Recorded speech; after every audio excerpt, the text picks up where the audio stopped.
Hello, everybody, and welcome back to Charles News Network, brought to you live by Big Dave. We have lots of juicy news to talk about today, so let's get right into it. Starting off, we have some news coming to you from the streets of New Galvin, as Lopad finishes construction of the server's first ever fully functional redstone shop, where a new Lopadian exclusive currency can be used to buy you highly valuable items such as totems, XP bottles, and highly coveted enchantment books such as mending. Lopad hopes to strive towards a fully functional and constantly recycling economy where inflation will never become an issue.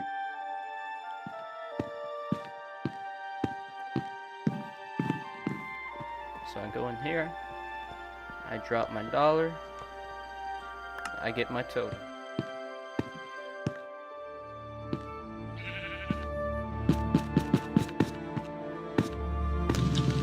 Next up, we have an interview with our good friend and newly elected Chancellor of the United Empire, Austin Donut, who is also accompanied by Dab Hero.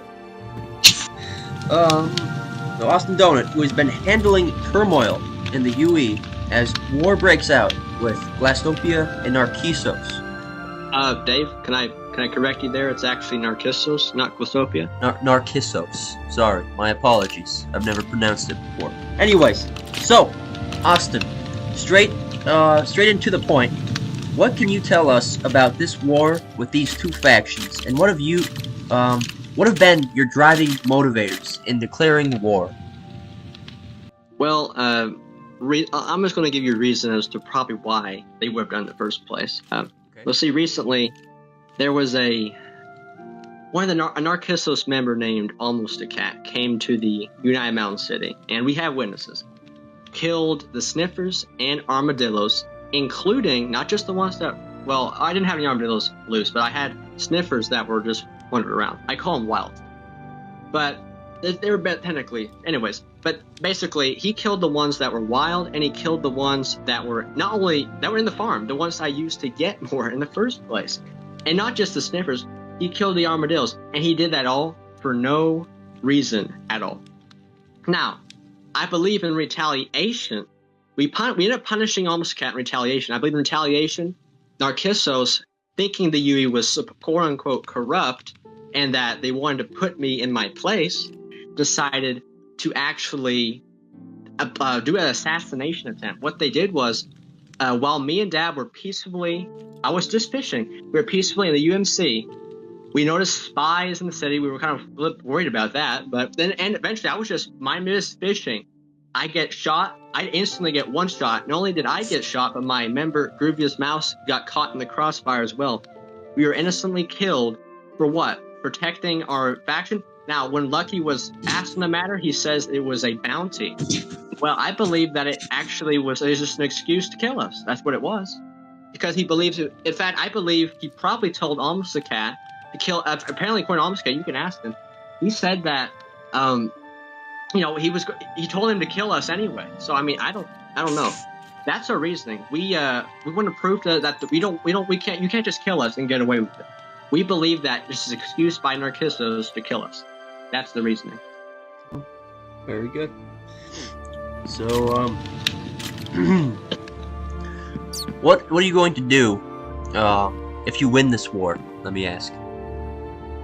Well, we want to be probably, since I don't feel like it. A lot of people wouldn't say it's a good enough reason to declare war. I don't want us to look like people who are just taking land from innocent factions and stuff. I think war reparations. Like old consequences is what you're saying? Like we win, you have to pay us this money.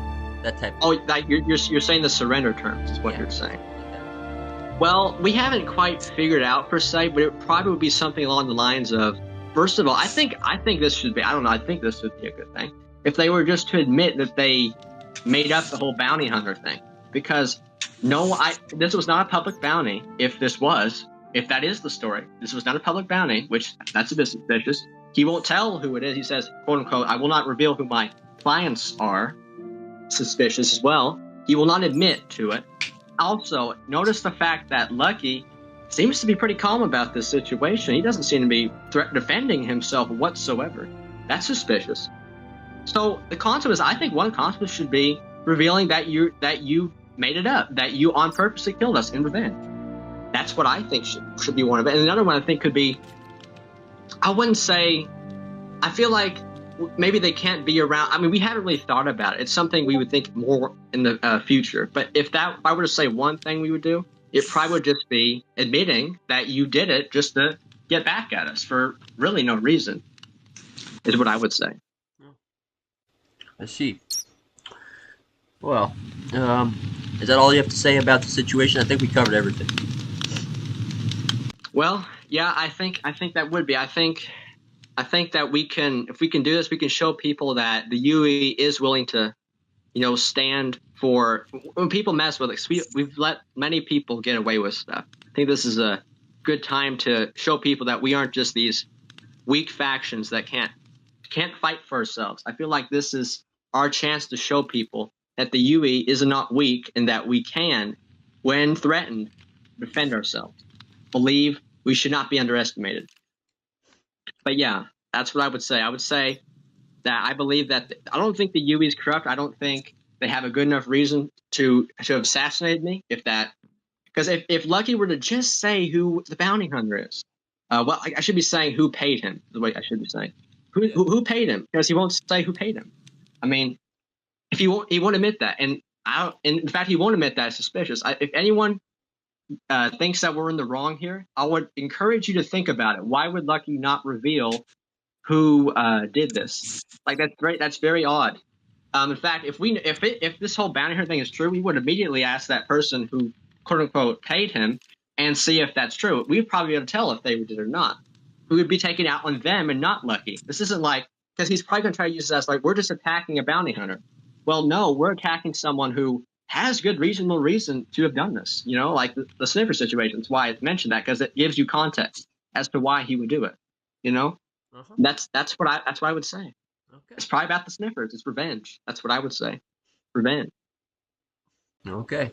Well, thank you for your time, Austin Donut. No problem. Dab Hero, thanks for being there. Moving on from news in the UE, there's been some recent news regarding server-wide utility improvements and what that means for the server. It's no mystery that lag has been an ever-growing issue with a consistently laggy experience on the server. Whether it be unloaded chunks locking, delayed inputs in PvP building and eating, or just connecting to the server in general. Those issues have all been getting looked into heavily by us on the staff team.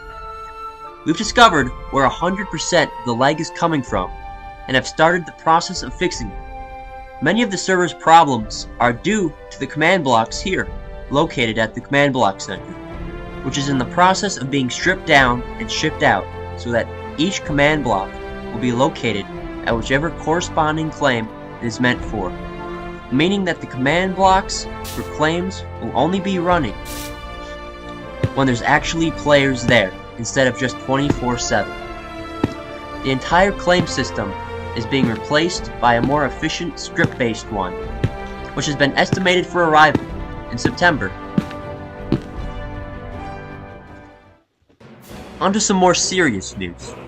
More details have surfaced revolving around one of the biggest scandals in server history. Infamous hacker and exploiter Easton Burton has finally been brought to justice on the server for his wrongdoings across the past several months. It happened in a recent court case, which compiled a long list of incriminating evidence against Burton. Despite the interference and intentional corruption of the jury to cover for Burton, he was finally found guilty of mass amounts of duping using creative mode on the server through an alt account. This includes several dupe shulker boxes containing a large plethora of valuable loot such as gear sets and various coin types, which Easton Burton had been giving out to people frivolously, resulting in mass amounts of inflation and a lack of value, and even the diamond coin. But wait, as it turns out, Burton had help covering up his tracks by none other then co-owner of the server, Welke, a longtime member and respected figure of the Charles SMP, who had planned with various members of the jury, such as Admin Zevdi, to vote innocent on behalf of Burton, well knowing he was guilty without the shadow of a doubt. These devious efforts to keep a veil over the truth were quickly exposed to Jace, and Burton's iron defense was quickly and quietly dismantled. Burton is now facing a 5-month combat ban, a full clear and reset, the permanent loss of e-chest perms, and the ineligibility to run for positions of power on the server ever again. As for the corruption brewing in the staff team, official punishments have yet to be announced but are in heavy consideration by owner of the server, Jace Hayes. That just about wraps up news coverage from this week. Once again, this has been Big Dave reporting live for Charles News Network, reporting back to you soon.